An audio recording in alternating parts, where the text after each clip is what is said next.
सबसे ज्यादा जरूरत है सकारात्मक सोच की, है ना। और जब सकारात्मक सोच होगी ना,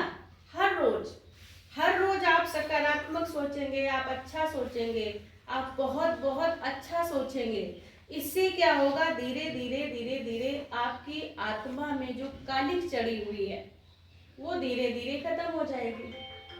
अब जैसे हम लोग क्या करते हैं, हम लोग सप्ताह में एक दिन आते हैं, ठीक है, हम लोग सप्ताह में एक दिन आते हैं, एक दिन आपका शीशा साफ कर गए और पूरे हफ्ते आपने किया नहीं, तो क्या होगा, फिर वो कालिक जम जाएगी। तो आपको क्या करना है, आपको रोज उसको सफाई करनी है, हर रोज कुछ अच्छा सोचो, कुछ अच्छा देखो, कुछ अच्छी बातें करो और जितना हो सके कालिक से दूर रहो, ठीक है ना। जैसे ये धुंध होता है और बहुत सारी चीजें आती हैं, तो इसमें क्या होता है कि हम सभी अपना बचाव करते हैं ना, मास्क पहनते हैं या और भी कई सारी चीजें लगाते हैं, सैनिटाइजर करते हैं अपने आप को, तो उससे अपने आप को सोचते हैं कि हम बचाव करेंगे तो नाक से जाएगी, बीमारी फैलेगी। तो हमें अपनी आत्मा को रोशन करने के लिए, अपना मन परमात्मा में लगाने के लिए और अपने आप को बहुत सुंदर लाइट महसूस करने के लिए आपको रोज कुछ ना कुछ पॉजिटिव करना होगा, ठीक है। उसके आधार से क्या होगा कि आपका काला बादल छट जाएगा और जैसे जैसे आपके ये सामने के बादल छटेंगे आपको रोशनी नजर आने लगेगी, है ना। आप सोचो हर एक दिन में हो जाएगा, नहीं, क्यों नहीं होगा, क्योंकि बहुत समय से ये कालिक जमी हुई है। पता कैसी जमी हुई है,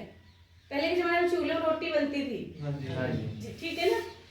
जिस जहाँ पर चूल्हा होता था वहां पे आसपास दीवारें देखी थी कैसी होती थी, काली भी, और ऐसी काली होती थी कि छूट नहीं सकता, लेयर सी जम जाती थी, एकदम चिकनी चिकनी काली काली।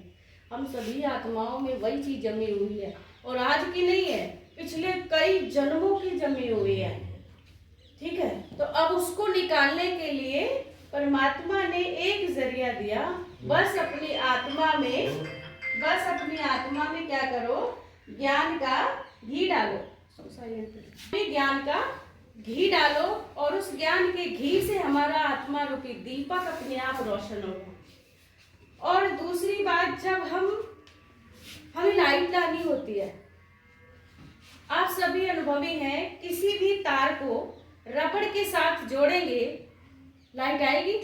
नहीं, है ना। क्या करते हैं, तार के साथ जोड़ते हैं, उसकी तार को, रबड़ को उतारते हैं, अंदर जो उसकी तार वायर होती है, कॉपर या सिल्वर होता है, वो दोनों तारों को रबड़ हटा करके जब उसको जोड़ेंगे करंट तुरंत आ जाएगा। दूसरी विधि है, करंट क्या होगा, तुरंत आएगा, मैम पानी, हाँ जी बिल्कुल आएगी, ठीक है, तो तुरंत करंट आएगा। अब क्या, जब करंट आ गया आपके घर के सारे सिस्टम चलने लगे, लाइट आ गई ना, तो आपने क्या किया, लाइट कैसे आई, जब तार को तार के साथ जोड़ा, वो भी रबड़ हटा के जोड़ा, ठीक है ना, वो भी रबड़ हटा के जोड़ा,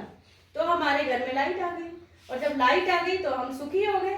हमारा एसी, पंखा, फ्रिज, कूलर जो भी था सब कुछ चलने लगा, मजा आ गया, वाह, आनंद आ गया। कैसे आया, हमने रबड़ को हटाया, ठीक है। उसी तरह ये शरीर क्या है, ये शरीर क्या है, इसे देसी वैसी भाषा में क्या कहते हैं, चमड़ा, ठीक है, ये रबड़ है, रबड़। जब तक हमारे शरीर में, हमारी आत्मा में ये शरीर रूपी रबड़ चढ़ी है, अब आप कहेंगे आत्मा में कैसे चढ़ी है, आत्मा में चढ़ी है मन के द्वारा, बुद्धि के द्वारा,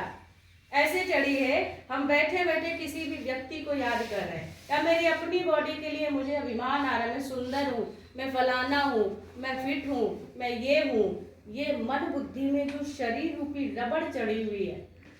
जब तक आप इस रबड़ को उतारेंगे नहीं, इस रबड़ को भूलेंगे नहीं, तब तक आपको सुप्रीम पावर से करंट नहीं मिल सकती है,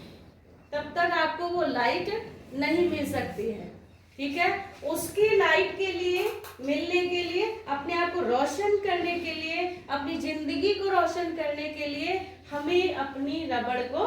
हटाना पड़ेगा। ठीक है, अपनी रबड़ को हटाएंगे तब हमारे अंदर करंट आएगी। तो ये जो मेडिटेशन होता है, जो राजयोग होता है, ये आप ये नहीं सोचो कि अंधकार आ रहा है हमें नहीं करना, आएगा क्योंकि काफी समय का है। आप उस पर अभ्यास करो। वो सुना है ना बचपन में, करत करत अभ्यास ते जड़मति होत सुजान